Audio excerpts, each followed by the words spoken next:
हाँ दिया, 2 बज गए क्या? देखिए, देवर जी आते ही होंगे।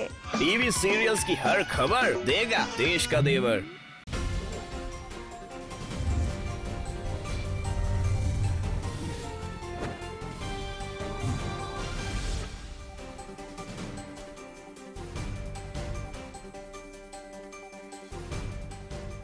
नमस्कार, मैं हूं आपके साथ सुमित अवस्थी और आप देख रहे हैं अपना फेवरेट डिबेट शो हम तो पूछेंगे। आज बात होगी, क्या इस देश में मजहब के नाम पर वोट मांगना जायज है? क्या वोट लेने के नाम पर मजहब को घसीटना चाहिए इस पूरे सियासी समर में? देश को आजाद हुए 69 साल हो चुके हैं। राजा महाराजा शहंशाह जहांपना कब के इस देश से चले गए, अब जनता का राज है। लेकिन लोग अब भी राजे महाराजे को याद करते हैं। लोग अब भी जात और धर्म के राज की बात कर रहे हैं। हाल के दिनों में ये लगातार बढ़ा ही है और ऐसी आशंका है कि यूपी चुनाव तक ये और बढ़ेगा। हम आपको ऐसे ही एक वचन आज सुनवाने जा रहे हैं जो कि एक उलेमा काउंसिल के मुखिया ने दिए हैं, जो हमारे साथ लाइव भी आने वाले हैं इस डिबेट में। उनके हिसाब से अगर मुसलमान भारत ना आते तो यहाँ पर अंधेरे का राज होता। 21वीं सदी में मध्यकाल को याद कर वो अपनी कौम को एक खास पार्टी को वोट देने का फरमान भी करते हैं। क्या अब वक्त नहीं आ गया कि ऐसी सोच को हम खारिज करें? उन्होंने कहा, आप अपना काम करिए, हमें ज्ञान मत दीजिए। हम भारत की जनता हैं और भारत के विकास में सबका बराबर का हक है। हम करेंगे इस मसले पर बड़ी चर्चा कि आखिरकार क्यों उत्तर प्रदेश चुनाव के ठीक पहले इस तरीके से मजहब के नाम पर सियासत करने की घटनाएं बढ़ती जा रही हैं। पहले ये रिपोर्ट और फिर उसी पर सीधी बातचीत एक बड़े पैनल के साथ। हम तो पूछेंगे में अगले 1 घंटे बड़ी बहस, वोट के लिए बंटवारे की बोली। बनफशा हमला है, ताजमहल हमने दिया, लाल किला हमने दिया, भारत हमने बनाया। हिंदू को नाज है जिस पे वो निशानी हम है। ये है इंतजार अहमद कादरी, सुन्नी उलेमा काउंसिल के अध्यक्ष। ये अलीगढ़ में कुछ लोगों से बातचीत कर रहे हैं। इन्हें हक चाहिए। ये चाहते हैं कि देश में, सियासत में, समाज में मुसलमानों को उनका हक मिले। लोकतंत्र में हर किसी को अपने हक की आवाज उठाने का हक है। लिहाजा कादरी साहब ने भी आवाज उठाई, लेकिन अपना हक वो इस आधार पर मांग रहे हैं कि सदियों उनकी कौम ने देश पर राज किया और उनकी कौम के राज से पहले इस देश में कुछ था ही नहीं।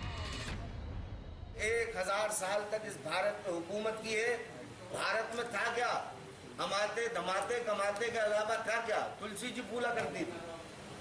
यहाँ जूही हमला है, चमेली हमला है, चंपा हमला है, सुमन हमला है, यासमन हमला है, बनफशा हमला है। राजे महाराजे, बादशाहों, सुल्तानों की कहानियों में अब तक अपनी जिंदगी गुजार रहे कादरी साहब शायद ये भूल गए कि अब देश में लोकतंत्र है और हक संविधान के आधार पर मांगा जाता है, और जिन्हें हक नहीं मिलता वो संविधान के मुताबिक अपनी आवाज उठाते हैं, न कि समाज में बंटवारे का जहर बोकर। वैसे कादरी साहब अपनी बंटवारे वाली बोली के साथ एक खास पार्टी को वोट देने का फरमान भी जारी कर रहे हैं। जिसकी जितनी संख्या भारी उसकी उतनी हिस्सेदारी। क्या बात है। हम चाहते हैं कि मुसलमान ज्यादा से ज्यादा बहुजन समाज के साथ में आए, ताकि ज्यादा से ज्यादा बहुजन समाज मुसलमानों को नुमाइंदगी दे। तो ज़रूरत इस बात की है कि हर हिंदुस्तानी मजहब की बुनियाद पर सियासत ना करे, बल्कि सियासत लोगों की फलाह व बहबूद के लिए करे। जाहिर है कादरी साहब के ये बोल उनकी कौम को भी पसंद नहीं आ रहे। वैसे तो पूरे देश में इतिहास के गड़े मुर्दे सियासी नफे नुकसान के लिए उखाड़े जा रहे हैं, लेकिन यूपी में चुनाव करीब है तो कई और तरह की सरगर्मियां भी बढ़ गई हैं। सवाल अयोध्या और नोएडा में होने वाले बजरंग दल के इस ट्रेनिंग पर भी उठ रहे हैं, जो देखने में किसी जंग की तैयारी जैसी लगती है। तो ऐसी ट्रेनिंग और मुस्लिम धर्मगुरु के बंटवारे की बोली के बीच हम तो पूछेंगे, क्या मुस्लिम धर्मगुरु का ये कहना उचित है कि मुसलमानों ने ही भारत को बनाया? तो हमारा सवाल एक बार ध्यान से सुनिए, क्योंकि आपके एसएमएस के जवाबों का मुझे इंतजार रहेगा कि क्या मुस्लिम धर्मगुरु का ये कहना उचित है कि मुसलमानों ने ही भारत को बनाया है। अगर आपको लगता है कि उन्होंने जो कहा वो ठीक कहा, आपका जवाब हाँ है, तो HTP स्पेस देकर Y लिखिए, और नहीं के लिए HTP स्पेस देकर N लिखिए और अपनी राय हमको 51818 हमारे नंबर पर एसएमएस करें। इसके साथ ही ट्वीट कर भी #HTP और #बंटवारे की बोली के जरिए आप अपने राय, अपने सवाल, अपने सुझाव हम तक भेज सकते हैं। IBN खबर के फेसबुक पेज पर भी हमको आपके सुझावों का, सवालों का इंतजार रहेगा। बड़ी चर्चा के लिए जो खास मेहमान मेरे साथ जुड़ रहे हैं, सबसे पहले उनका परिचय मैं आपसे कराता हूं। सुन्नी उलेमा काउंसिल के अध्यक्ष, जिनका बयान पे आज हम चर्चा करने वाले हैं, इंतजार अहमद कादरी साहब मेरे साथ यहाँ स्टूडियो में हैं। भारतीय जनता पार्टी के प्रवक्ता प्रेम शुक्ला जी मेरे साथ मुंबई से जुड़ रहे हैं। कांग्रेस के प्रवक्ता राजीव त्यागी जी यहाँ स्टूडियो में हमारे साथ हैं। अंजुमन मिन्हाज रसूल के चेयरमैन मौलाना सैयद अतर हुसैन देहलवी साहब हमारे साथ हैं। संघ के विचारक प्रोफेसर राकेश सिन्हा इस डिबेट में मेरे साथ शिरकत कर रहे हैं, और समाजवादी पार्टी के नेता सैयद असीम वकार भी हमारे साथ जुड़ रहे हैं। सीधा सवाल कादरी साहब मैं आपसे पूछना चाहूंगा, मैं आपको बीएसपी का नेता कह के बुलाऊं आज? नहीं, क्यों? बीएसपी का नहीं, जो हमारा संगठन है सुन्नी उलमा काउंसिल, उसी से मंसूब होकर बात करें आप। पर आप तो बीएसपी के लिए खुलेआम वोट मांग रहे हैं। हाँ, बीएसपी की नीतियां, बीएसपी का अनुशासन, बीएसपी का जो दौरे इक़्तिदार रहा है वो पसंद आया हमको, उसकी नीतियां पसंद आई, उसे तो पसंद आप अपनी बातों से लोगों को इन्फ्लुएंस करेंगे अब? जी। क्यों? हर आदमी को वोट देने का अपना अधिकार होता है, उसको अपने बुद्धि से सोचना चाहिए। हाँ, आप ये तो क्यों उससे छीनना चाहते हैं? असल में बात ये है कि जो पार्टियां हमारे दरमियान में आई हैं, आज समाजवादी पार्टी है। समाजवादी पार्टी शुरू से अब तक हमारे मजहबी जज्बात को उभार कर उनका इस्तेमाल करती रही है, और झूठे वादे वो हमसे करती रही कि 18% आरक्षण देंगे हम, जो बेगुनाह मुसलमान जेलों में बंद हैं उनकी रिहाई करेंगे। नतीजे के तौर पर क्या मिला? मुजफ्फरनगर का सुलगता हुआ दंगा, दादरी और कोसी कला में तड़पती लाशें। तो फिर आप इस बुनियाद पर हम चाहते हैं कि कम से उकसाएंगे कम, अधूरा सच बताकर। नहीं, पूरा सच बताएंगे। नहीं, आपने कहा कि भारत को आपने बनाया है, मुसलमानों ने बनाया है। हमने भी आपने बनाया, कहा कि हमने नहीं कहा? बनाया, हमने ये इसका चंपा मकसद हमला ये है, नहीं चमेली है हमला है, भाई। लाल किला हमने दिया, जिन ताजमहल आपने दिया, जिन हालात के बीच में मैंने कहा वो हालात भी पेश नजर रखिए। हालात क्या थे?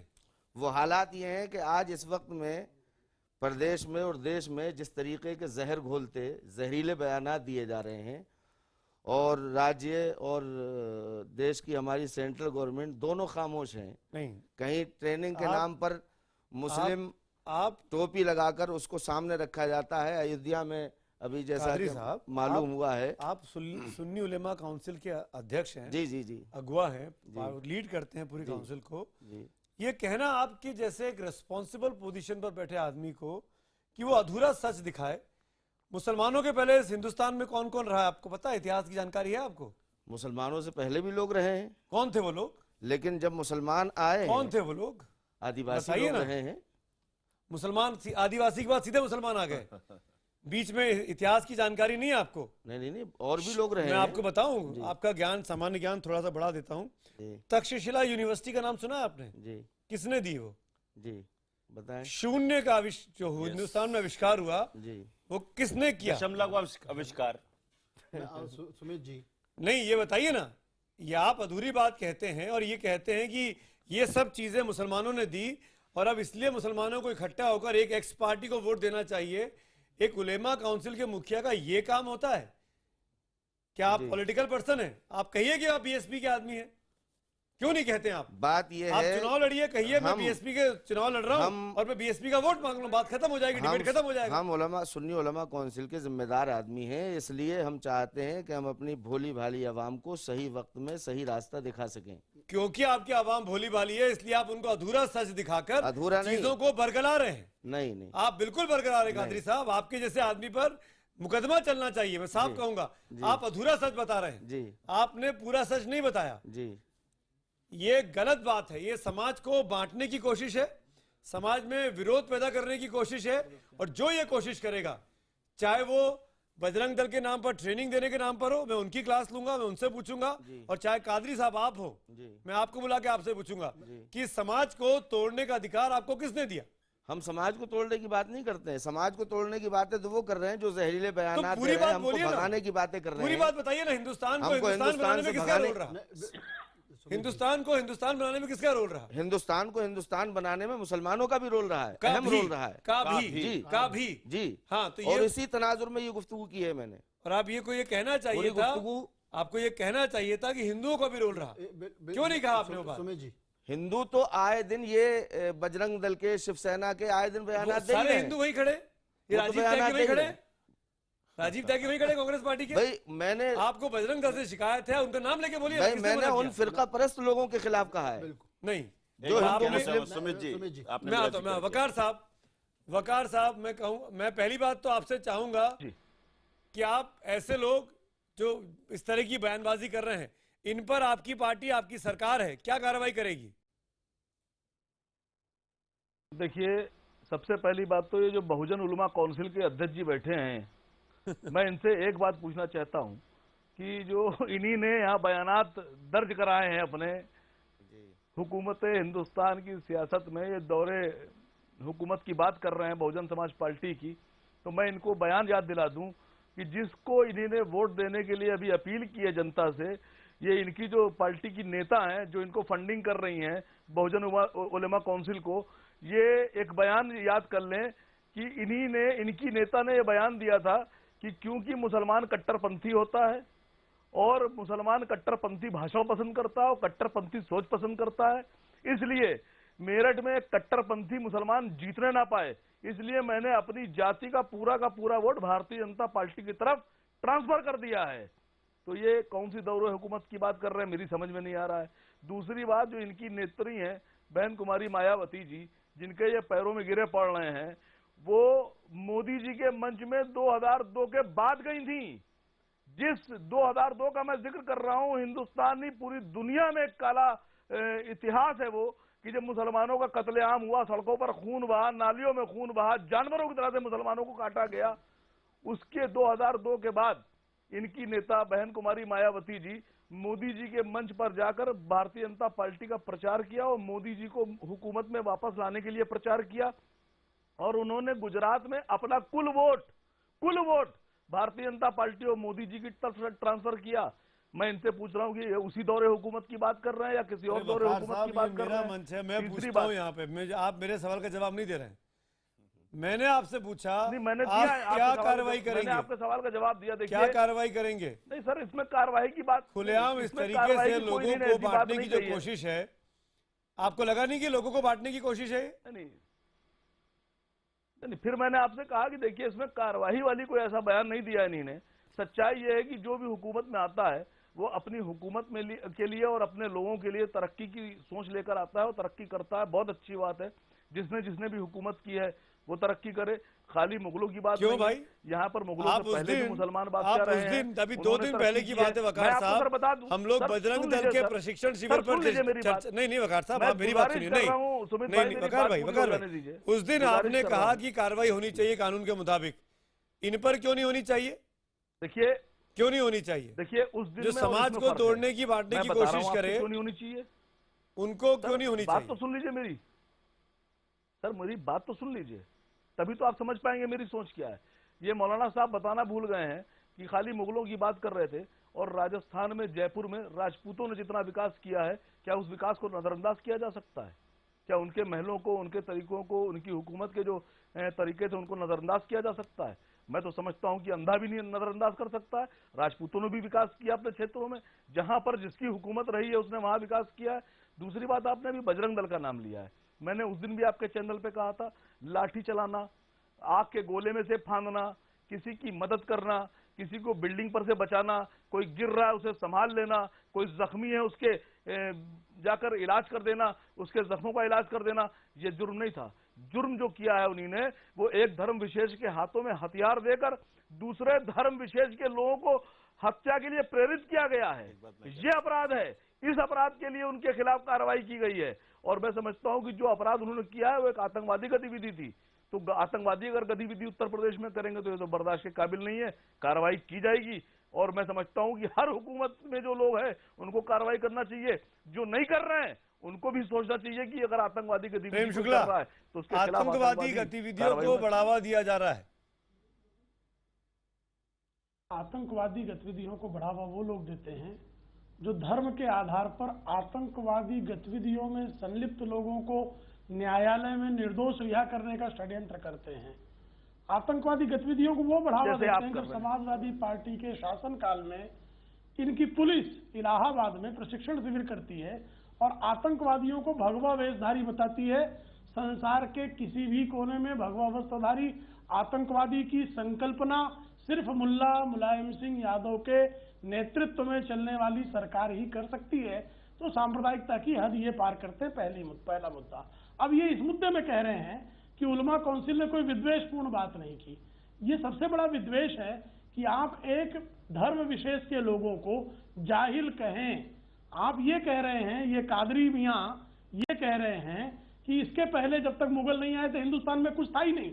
ये जो है अज्ञान के कुएं के मेढक हैं। अज्ञान के कुएं का मेढक ये बात कह सकता है कि सिंधु घाटी की सभ्यता 12,60,000 वर्ग किलोमीटर की सिंधु सभ्यता दुनिया की सबसे विकसित सभ्यता कब थी? 3300 वर्ष पहले ईसा पूर्व, यानी हजरत पैगंबर मोहम्मद साहब के जन्म के 3900 वर्ष पहले। आप नालंदा विश्वविद्यालय कब था? जिन मायावती जी का जिक्र कर रहे हैं बसपा का, उनके जो इष्ट हैं बुद्ध के स्तूप का काल जो है वो पैगंबर हजरत मोहम्मद साहब के जन्म के 1000 वर्ष पूर्व का है और भारत में ही है। तो इनके खिलाफ पूरी तरह से जाति और धार्मिक विद्वेष फैलाने का मामला बनता है। लेकिन चूंकि वो मौलाना लिखे पड़े हैं और मौलाना के खिलाफ जो है वो कभी भी जो है मुस्लिम तुष्टीकरण की राजनीति करने वाली समाजवादी पार्टी की सरकार कार्रवाई करेगी, ये संकल्पना ही नहीं की जा सकती। राजीव त्यागी, क्या मुकदमा बनता है नहीं बनता है? होना चाहिए नहीं होना चाहिए? आप मुकदमा कर दिए। मैं 1 मिनट सर मैं सुमित जी कुछ कहना चाह रहा हूँ। मैं प्रेम शुक्ला जी से गुजारिश कर रहा हूँ, अगर आपको इसमें आप मुकदमा कर दीजिए सर, आप मुकदमा कर दीजिए।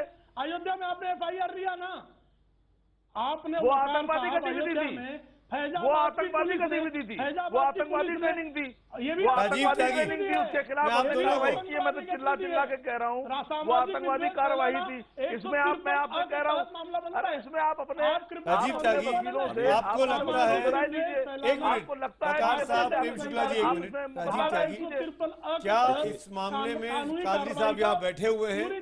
उत्तर प्रदेश की परिधि में हम लोग हैं, नोएडा से ये प्रोग्राम लाइव जा रहा है। इन्होंने ये बयान उत्तर प्रदेश में ही दिया कुछ देर पहले, कल शाम का बयान है। लेकिन मैं आपसे ये पूछना चाहूंगा, क्या इसमें मुकदमा बनता है सामाजिक विद्वेष फैलाने का कादरी साहब पर या नहीं बनता है? देखिए, जो इन्होंने कहा वो बिल्कुल गलत कहा। मेरी राय इसमें शामिल कर लीजिए, कांग्रेस पार्टी की राय शामिल कर लीजिए।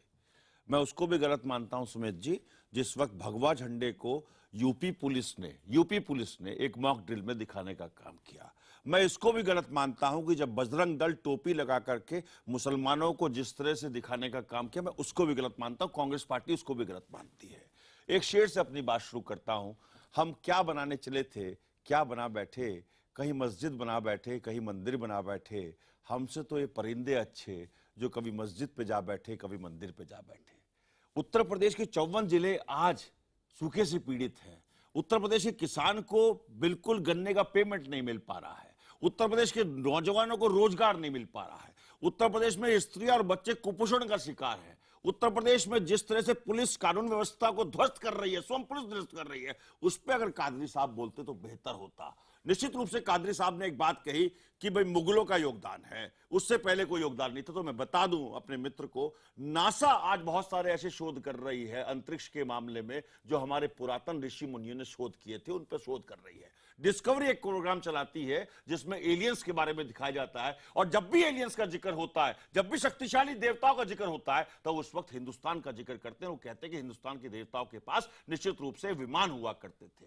और मैं बता देना चाहता हूं, दशमलव का जो इजाद है वो हिंदुस्तान ने किया है। ब्रह्मांड में 7 से 9 ग्रहों की जो परिस्थिति है वो हिंदुस्तान ने किया है। हिंदुस्तान ने जीरो देने का काम किया। हिंदुस्तान की इतनी बढ़िया गंगा जमनी तहजीब को कादरी साहब जैसे लोग बाग और बजरंग दल जैसे लोग, कादरी साहब ने जो बोला उस पर तो आपने बोल दिया। हाँ। लेकिन वकार साहब जो बोल रहे हैं मैं उस पर पूछना चाह रहा हूँ, क्या मुकदमा होना चाहिए कादरी साहब पर, नहीं होना चाहिए, कार्रवाई होनी चाहिए, नहीं होनी चाहिए? मैं बोल रहा हूँ, मैंने अभी बोला ना, जब बजरंग दल पे कार्रवाई हो सकती है तो कादरी साहब पे भी कार्रवाई होनी चाहिए।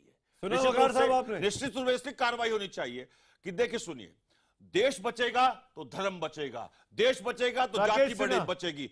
देश से बड़ा ना तो धर्म है, ना जाति है, ना कांग्रेस है, ना बीजेपी है, ना ये कादरी साहब है, ना बजरंग दल है। राकेश सिन्हा साहब, क्या उत्तर प्रदेश के पार्टी को और चुनावों के मद्देनजर चीजों को जानबूझकर पोलराइज किया जा रहा है और अब इसमें कादरी साहब भी इन्वॉल्व हो गए? देखिए सुमित जी, इस देश की एक विडंबना है कि जितने फ्रिंज एलिमेंट्स हैं वे राष्ट्रीय चरित्र बनते जा रहे हैं, और कादरी साहब इसके परफेक्ट एग्जाम्पल हैं। इन्होंने बहुत से ऐसे मुसलमानों को तकलीफ दी होगी जो इनकी बातों से राय नहीं रखते हैं, लेकिन इनके कारण की उनकी निंदा हो रही है। मैं एक उदाहरण दे रहा चाहता हूँ। ये भारतीय संस्कृति की बात कर रहे हैं। अरे साउथ कोरिया, मुस्लिम हिंदू तो छोड़ दीजिए, साउथ कोरिया के 60 लाख लोग जो ईसाई हैं वो अपने को भगवान राम के परिवार का समझते हैं, भगवान राम का अपने को उत्तराधिकारी मानते हैं। और वहाँ एक कहानी है, किम सुरो वहाँ के राजकुमार और अयोध्या की रानी सूरी रत्ना की विवाह हुआ। अब देखिए भारतीय संस्कृति का वैभव कहाँ है। दूसरी बात मैं बताना चाहता हूँ, एक आचार्य कृपलानी समाजवादी नेता को मैं कोट करता हूँ। उन्होंने इंडियन माइनॉरिटीज नाम की किताब लिखी जो 1948 में प्रकाशित हुआ। उन्होंने लिखा है, दुख की बात है कि विदेशी आकर भारत की संस्कृति का अध्ययन करते हैं लेकिन भारत के मुसलमान उससे भागते हैं। कृपलानी जी ने कहा उसका कारण है, देखिए दारा सिकोह ने षड दर्शन का अध्ययन किया। ये षड दर्शन क्या है जरा कादरी साहब से पूछिए। न्याय, वैशिष्ट का योग, पूर्व मीमांसा, उत्तर मीमांसा, ये सांख्य, ये दर्शन जो 6 दर्शन हैं, इन दर्शनों को यदि आप नहीं पढ़ेंगे तो यही बात कहेंगे। कादरी साहब की बात में एक सत्यता है। वसुदेव कुटुंबकम की बात की हमारे ऋषि मुनियों ने। अरे मेरी बात सुन लीजिए, मेरी बात तो सुन लीजिए ना, मैं अपनी बात पूरी कर लूं। कादरी साहब की बात में सत्यता क्या है कि कादरी साहब ने एक बात छिपे रूप में कह दी। भारत के मुसलमानों के पूर्वज कौन थे? वे कोई अरब से नहीं आए हैं, वे भारतीय ही हैं, हिंदू ही हैं। यही एक डीएनए टेस्ट भी हो चुका है, वे बाहर से नहीं आए हैं। दारा सिकोह जो करता था वही कीजिए। दारा सिकोह ने उपनिषद पढ़ा और हिंदू और मुस्लिम के बीच में दार्शनिक स्तर पर एकता स्थापित की। अरे आप मेरी बात सुन लीजिए। आप देखिए, मैं 10वीं क्लास की परीक्षा देने के लिए आपके सामने नहीं बैठा हूं, मैं अपनी बात करने के लिए बैठा हूं। मैं सुनीति जो पूछूंगा उसका जवाब दूंगा। दूसरी 2 बातें आप अपनी बात वसुदेव कुटुंबकम। अरे मैं उसका जवाब आर्यन भारत के मूल निवासी थे। बाबा साहब अम्बेडकर से लेकर बाबा साहब अम्बेडकर में विश्वास करते हैं ना। बाबा साहब अम्बेडकर संविधान का निर्माण किया। उन्होंने कहा आर्यन भारत के मूल निवासी थे, भारत के मूल निवासी थे।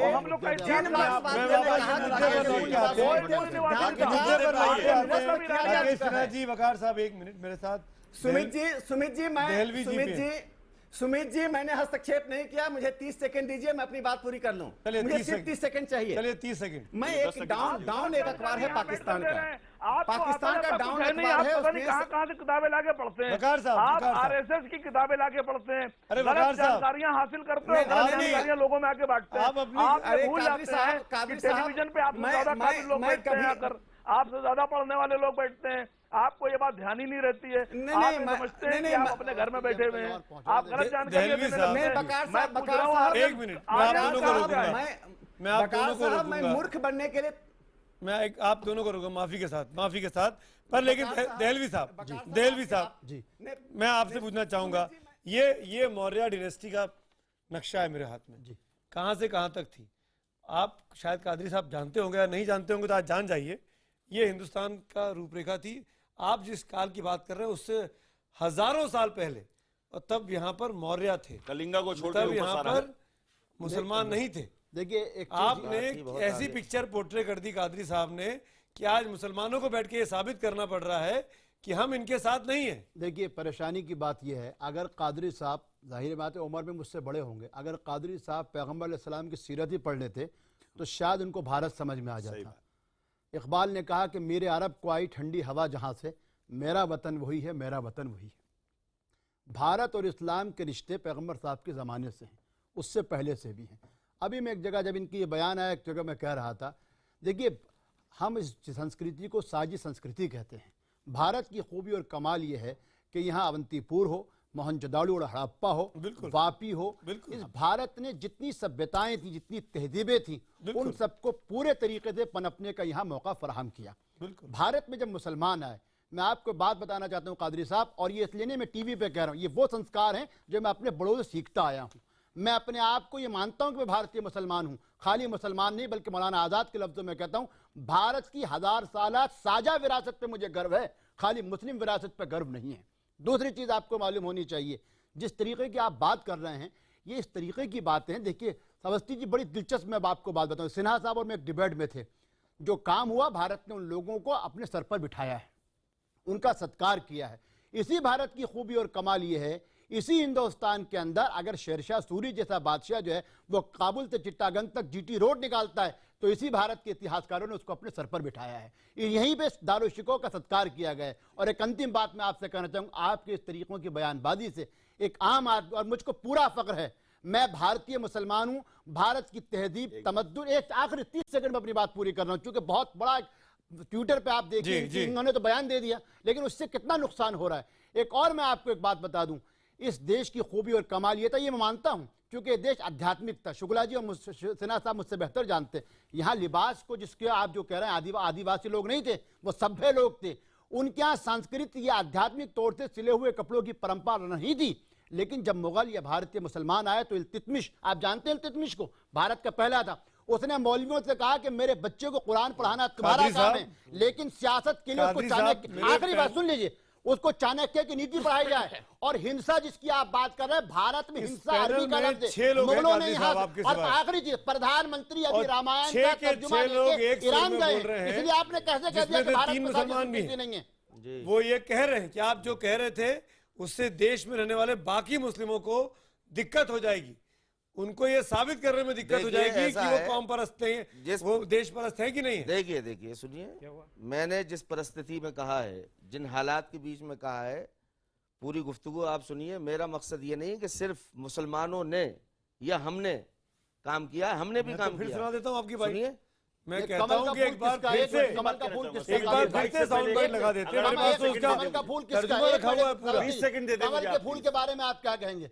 कमल बीजेपी का निशान है, लेकिन लाल किला, जामा मस्जिद, आप देखिए कुतुब मीनार, हर जगह जिसको हम कहते हैं भारतीय यानी इस्लामिक स्ट्रक्चर, इंडियन स्ट्रक्चर, उसमें कमल बनता है। बनाया सारे भारत के मजदूर कौन थे? उसमें कौन काम कर रहे थे वहां पे? आप क्या कहेंगे उस जमाने में? मुसलमान काम कर रहे थे, हिंदू काम कर रहे थे? ये भारतीय संस्कृति है।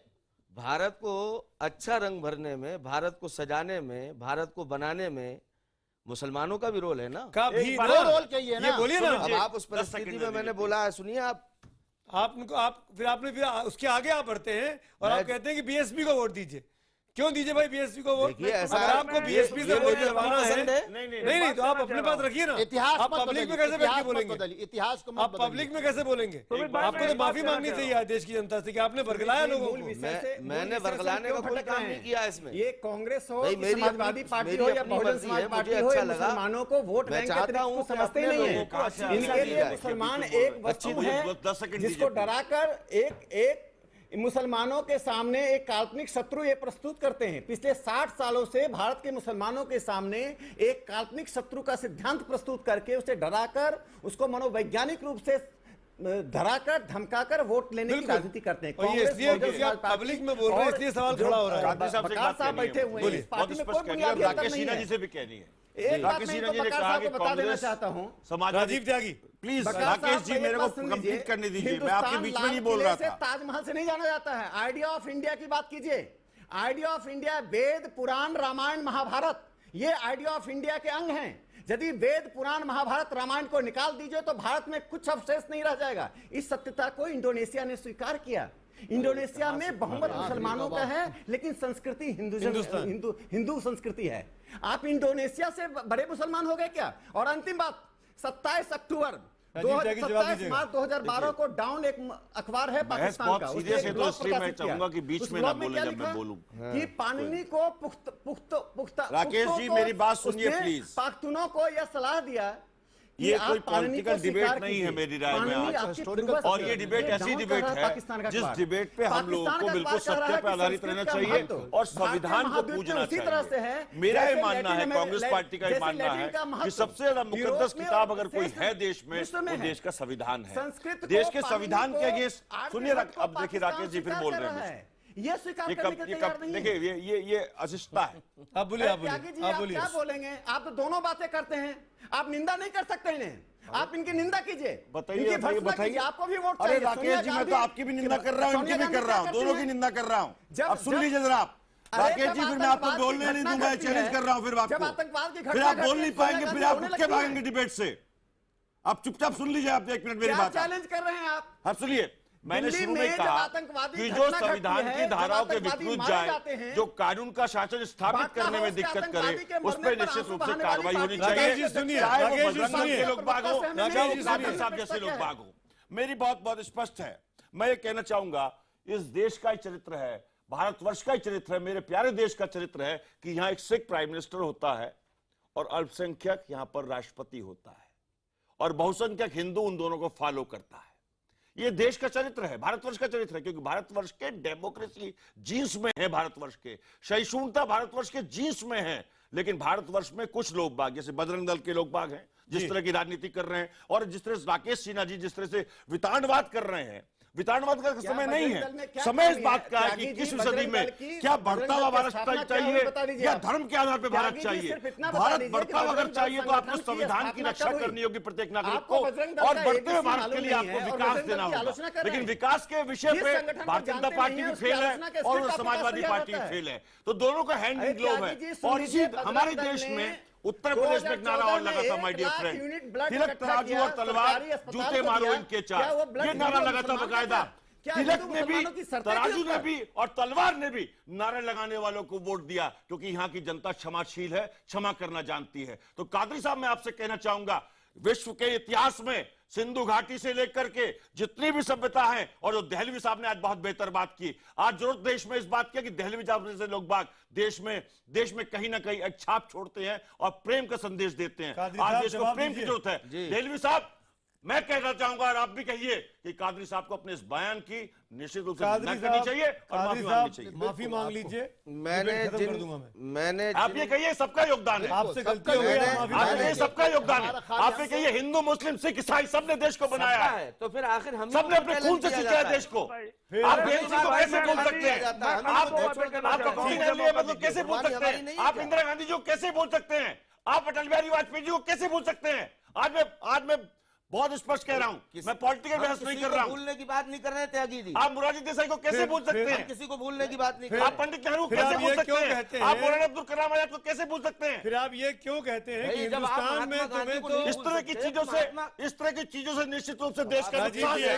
राजीव जी एक मिनट, कादरी जी एक मिनट। मैंने जिन परिस्थितियों में मौलाना अतहर साहब जो गुफ्तगू की है, क्या परिस्थिति है आपके घर में? परिस्थिति को क्या परिस्थिति थी? परिस्थिति है आज जो हालात हैं देश में, आपसे पोशीदा है क्या? आप मुझे बताइए। आम तरीके से कभी साक्षी महाराज, एक मिनट, कभी साक्षी प्राची, आप ये कहते हैं हिंदुस्तान में तुम्हें तो जुम्मा 8 दिन हुए हैं, हमने 1 साल नहीं, 10-20 साल नहीं, 200 साल नहीं, मुसलमान 1000 साल तक भारत में हुकूमत किया। भारत में था क्या? कमाते धमाने के अलावा था क्या? तुलसी की पूजा करते थे, यहाँ पर जूही हम लाए, चमेली हम लाए, चंपा हम लाए, फूला करती, ताजमहल हमने दिया, लाल किला हमने दिया। तुलसी जो है ना जीवन देती है, हमने बनाया। क्या मतलब इसका? जन्नत का पेड़ कहा था आपके, रंग दिया तुलसी को, भारत को संवारा हमने बनाया। क्या मतलब इसका? भारत को हमने संवारा, हमने रचाया, हमने बसाया, बाकी लोगों ने कुछ काम नहीं किया। दिल्ली साहब राजीव त्यागी क्यों नाराज है? वकार साहब क्यों नाराज है? मैं एक बात और कहना चाहता हूँ, देखिए भारतीय जनता पार्टी के प्रवक्ता भी यहाँ पे बैठे हैं और संघ के लोग बाकी बैठे हैं। मैं वकार देखिए सुनिए, वकार साहब आप बहुत देर से बोलना चाह रहे हैं, मैंने पूरा बयान शब्दशः पढ़ के सुनाया। कोई दिक्कत हो तो मैं आपको वीडियो क्लिप भी भेज दूंगा।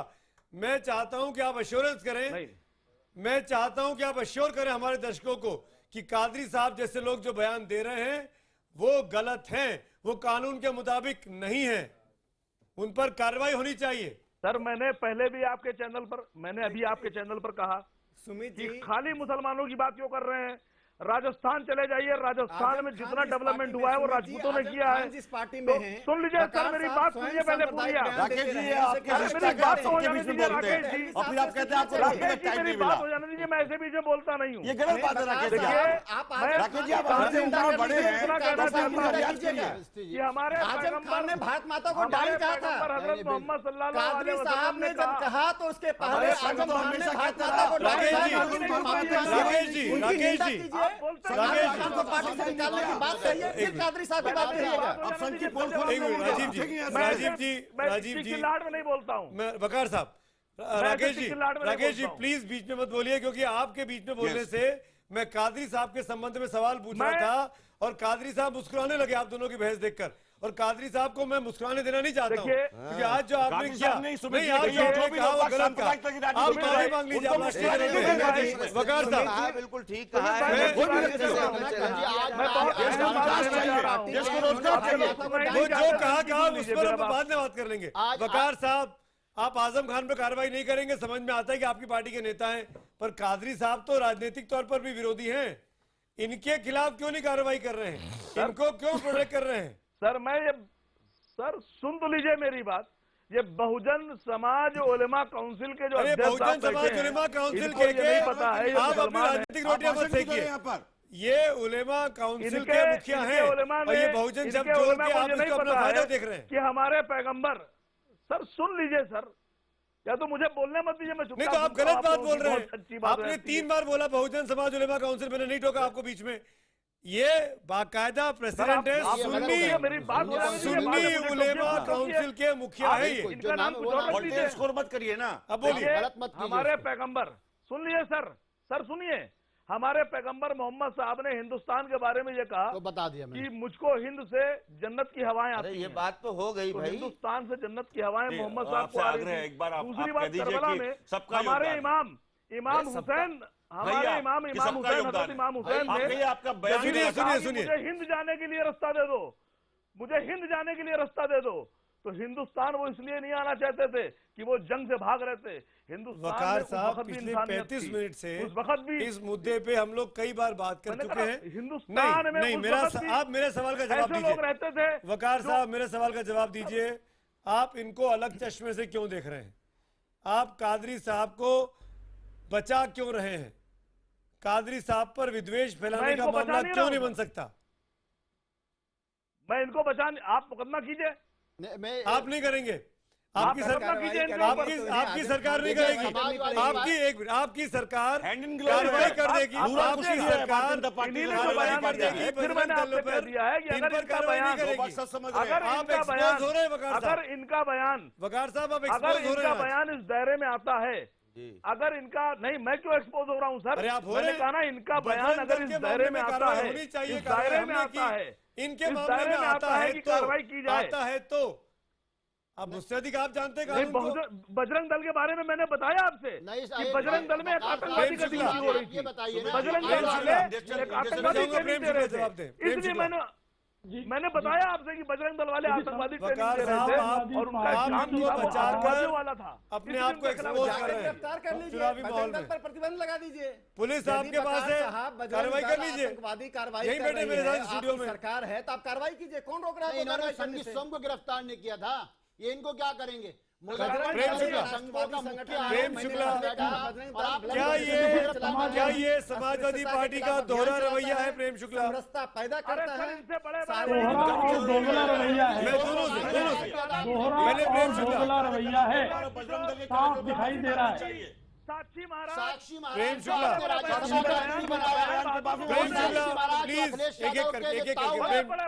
प्रेम शुक्ला पहले प्रेम शुक्ला, इनका दोहरा, इनका समाजवादी पार्टी का दोहला और दोगला रवैया है और रहेगा, क्योंकि उनका उलेमा काउंसिल के चेयरमैन है। मुस्लिमीकरण की बात है, मैं सिर्फ इनसे ये सिर्फ आपने किया है, आपने मामले दर्ज किए हैं, आपने मामले दर्ज किए हैं, आपने क्या मामले कार्रवाई दर्ज की? किए हैं, साक्षी आपने महाराज मामले के दर्ज किए हैं। विरुद्ध आपने क्या कार्रवाई की? समाजवादी पार्टी की सरकार है, तो इनके राज्यसभा एमपी आपकी समाजवादी पार्टी की सरकार है, आपने क्या कार्रवाई की? आप ये सिर्फ भाषण दे रहे हैं। 2012 से लेकर के 2016 तक कितने दंगे हो चुके हैं उत्तर प्रदेश में? क्या भारतीय जनता पार्टी के 73 सांसद मिलकर के राज्यसभा में बनाएंगे? सुन लीजिए भाई, वो भारतीय जनता पार्टी और कांग्रेस की मिली ये भगत नूरा कुश्ती है भारतीय जनता पार्टी और समाजवादी पार्टी की। कांग्रेस की मिली भगत थी उत्तर प्रदेश में दंगे होना। My dear sir, please tell me, सरकार आपके हाथ में, हम तो 27 साल से उत्तर प्रदेश में आए नहीं। राजीव जी, कांग्रेस आप पॉलिटिकल डिबेट नहीं करना चाहते, आप ही ने कहा था। पार्टी ने मिलकर दंगे करे थे उत्तर प्रदेश में। संविधान की रक्षा करें ना, मैं आप पे आऊंगा, संविधान की रक्षा करें। मैं आप पे आऊंगा, आपको बताऊंगा। प्रेम शुक्ला को जवाब देने दीजिए। प्रेम शुक्ला जी, समाजवादी पार्टी के इस रवैये पर आपकी क्या टिप्पणी है? बिल्कुल ये कोई कार्रवाई नहीं करेंगे। समाजवादी पार्टी किसी भी मुस्लिम नेता के खिलाफ मुस्लिम तुष्टीकरण के रवैये के चलते वो कितना भी विद्वेष है, जब वो आतंकवादी जो हैं उनके खिलाफ जब न्यायालयीन मामला, न्याय प्रविष्ट मामला होने के बाद भी सिर्फ मजहब के आधार पर मामले वापस ले लिए जाते हैं, तो उन पे कैसे? मैं सिर्फ इतना ही कहना चाहता हूं कि ये उलमा का मतलब होता है विद्वान। ये विद्वान बिल्कुल नहीं है, बल्कि ये सुन्नी जोहला काउंसिल के सदर होने के पात्र है। इनकी जहालत जो है वो सामाजिक विद्वेष फैलाने वाली है। जवाब और देंगे इस तरह गांधी का साहब? सामाजिक विद्वेष जो कोई फैलाए, ये गलत नहीं, मैं एकदम गलत आपने जहालत फैला रहे हैं। आप जिस तरह की जहालत फैला रहे हैं, प्रेम है वैसे भी, प्रेम की राजनीति करिए। कादरी साहब जब उन पे हमला हुआ, जवाब देने दीजिए ना। आप ही बोलिएगा, एक मिनट देने साहब बोलिएगा। सबसे कम नहीं, मैं मौका दूंगा ना मैं आपको। कितना इनको कष्ट हुआ, ये इनका मुस्लिम तुष्टीकरण दिख रहा है कि नहीं? देश में ये प्रेम जहालत फैलाने फैला की रहे हैं, जोहला बातें उनका नाम काउंसिल के प्रेम शुक्ला चेयरमैन है। आप बोलिए। ये प्रेम फैलाने की बातें करते हैं। ये पढ़े लिखे लोग हैं जो बिल्कुल गंवारों जैसी गुफ्तगू यहाँ बैठ के कर रहे हैं। यहाँ किसने बुलवाया इनको? मैं एक सेकंड, देखिए बहुत देर से मैं खामोश में दो बातें कहूंगा। क्या कादरी साहब हो, क्या कादरी साहब हो या साक्षी महाराज हो, मेरा कहना ये सत्ता के साथ साथ इतिहास का राजनीतिकरण लगातार हो रहा है। मैं आज आईबीएन ने एक खबर चलाई थी, मैं आईबीएन का हवाला देता हूं। आज आईबीएन ने पंडित नेहरू की बरसी के मौके पर एक ब्लॉग चलाया और आपको दिलचस्प बात ये मालूम होनी चाहिए कि भारत यानी यूनाइटेड नेशन के मुताबिक भारत को समझने के लिए जो सबसे बेहतरीन इतिहास जिसको हम कहते हैं वो पंडित जवाहरलाल नेहरू की डिस्कवरी ऑफ इंडिया है। आपसे कुछ पूछ रहे हैं? नहीं, मैं मुझसे नहीं। शुक्ला जी आपसे पूछ रहे हैं। जी शुक्ला जी। दहलवी साहब जी, मैं आपसे कुरान शरीफ की कसम देकर पूछता हूँ कि जो कादरी साहब ने किया वो जहालत है कि नहीं? मैंने तो पहले ही कहा, कसम दिलाए या ना दिलाएं, दिल्ली साहब वो तो कह चुके कसम पहले। दिलाए ना दिलाएं। मैंने इनको कहा आप बजरंग दल के बारे में कहेंगे? खिलाफ इनका बयान है और ऐसा बयान यकीनी तौर से समाज में विघटन और समाज में तनाव पैदा करता है। लेकिन शुक्ला जी अदब के साथ सिर्फ 10 सेकंड में एक सवाल मैं आपसे पूछना चाहता हूं। उत्तर प्रदेश सरकार, आपको मालूम होना चाहिए, आरटीआई के मुताबिक उत्तर प्रदेश सरकार ने 1833 से ज्यादा मुकदमात कर रखे, जिसके अंदर अभी भी 963 मुस्लिम बच्चे गिरफ्तार हैं। जिन साक्षी महाराज के लिए वकार साहब दाएं बाएं की बगल छाप रहे हैं, वो अखिलेश यादव उनको अपना ताऊ कहते हैं और राज्यसभा में भेजने से नहीं शर्माते। और अंतिम बात, जिस व्यक्ति को भारत के महामहिम राष्ट्रपति ने मरणोपरांत अशोक चक्र दिया, उस अशोक चक्र प्राप्त व्यक्ति के बारे में जिस तरीके की टिप्पणियां हाल फिलहाल में सुनने में आई हैं, मैं कहता हूं यह मौका उसका नहीं है। लेकिन परंतु जब सत्ता बदलती है, इतिहास का ध्रुवीकरण होता है, इतिहास का राजनीतिकरण होता है। जिस ताजमहल की ये बात कर रहे हैं, कुछ तेजो महल कह के भी उस पर हमला की कोशिश करते हैं।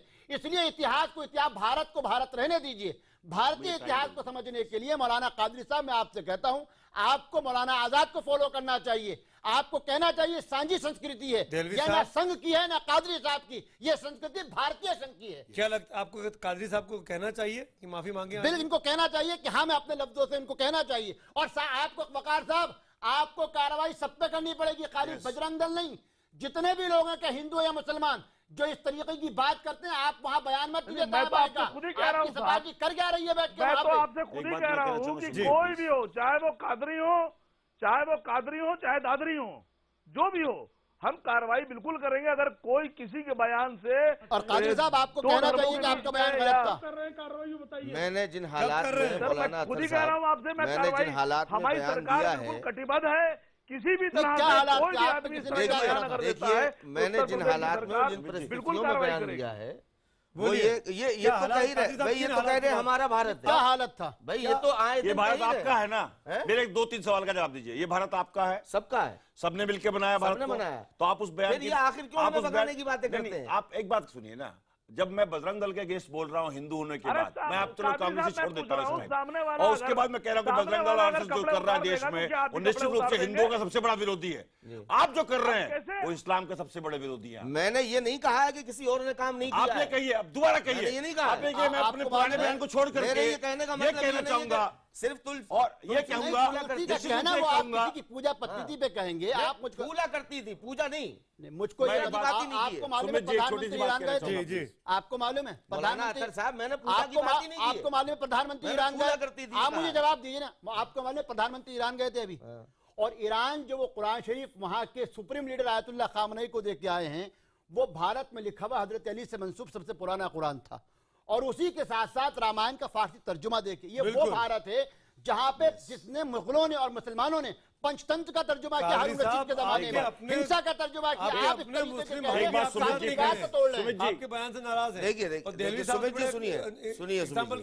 सुनिए, देखिए मैंने ये नहीं कहा है कि यहाँ पर हमने तो माफी मांग लीजिए। हमने ही सब कुछ कहा है, हमने ही सब कुछ किया है। आपने कहा ऐसा, आपने कहा हमारे करने का मतलब ये है कि किसी ने कुछ नहीं किया है। भारत को हमने भारत बनाया। भाई वो लोग तो हमें निकालने की बात, भारत को हमने भारत बनाया। सुनिए, हमसे सोते रहे तो अगर आपको लगता है कि आपके बयान से कंफ्यूजन हुआ तो गलत बोल दीजिए। एक बात कहना माफी मांग लीजिए। 2002 के दंगे हुए देश में। 2002 के दंगे के बाद सुमित जी, सुप्रीम कोर्ट, पूरी मीडिया, कांग्रेस पार्टी से लेकर जितने भी धर्मनिरपेक्ष दल थे और देहलवी साहब जैसे लोग बाग, सब लोग बाग देश के प्रदेश के मुसलमानों के साथ खड़े हुए थे। कांग्रेस पार्टी मानती है संविधान से बड़ा कोई भी नहीं है, और जो संविधान में जरा सी भी बाबा साहब अंबेडकर के सपनों को क्या हिंदू और मुसलमान और सिख ईसाई मिलकर के पूरा करेंगे, या देश को बांट करके हम बाबा साहब के सपनों को पूरा करने का काम करेंगे? जो आरएसएस और बीजेपी कर रही है वो बाबा साहब को श्रद्धांजलि नहीं दे रही, बाबा साहब के संविधान को तोड़ मोड़ के पेश कर रही है। और जो कादरी साहब कर रहे हैं वो भी यही काम कर रहे हैं। मेरा सवाल है भारतीय जनता पार्टी से और समाजवादी पार्टी से, पंचकोशी परिक्रमा से पहले मुलायम सिंह यादव जी और विश्व हिंदू परिषद के लोग बाग मिलते हैं और उसके बाद प्रदेश में दंगा हो जाता है, तो निश्चित रूप से समाजवादी पार्टी और भारतीय जनता पार्टी मिलकर के उत्तर प्रदेश की फिजा खराब करते हैं, देश की फिजा खराब करते हैं, और दंगों की आज जब तक राजनीतिक जब तक सांप्रदायिकता की राजनीति नहीं रुकेगी। शुक्ला, मैं जवाब देने के लिए तैयार हूँ। मैं आ रहा हूँ। प्रेम शुक्ला जी पहले। डॉक्टर बाबा साहेब आम्बेडकर ने 1953 में साफ शब्दों में कहा था, कांग्रेस एक जलता हुआ घर है। 1940 में अम्बेडकर ने कहा था कि हिंदू राष्ट्र की परिकल्पना देश के लिए सबसे ज्यादा घातक है, और सावरकर से लेकर के जिन्ना दोनों लोग बाग दो राष्ट्रों की थ्योरी पे काम कर रहे थे, तो सबसे ज्यादा खतरनाक था शुक्ला जी। बाबा साहब ने हमेशा कहा कि अंग्रेज कभी भी बहुसंख्यकों के हिसाब से देश को नहीं छोड़ सकते थे।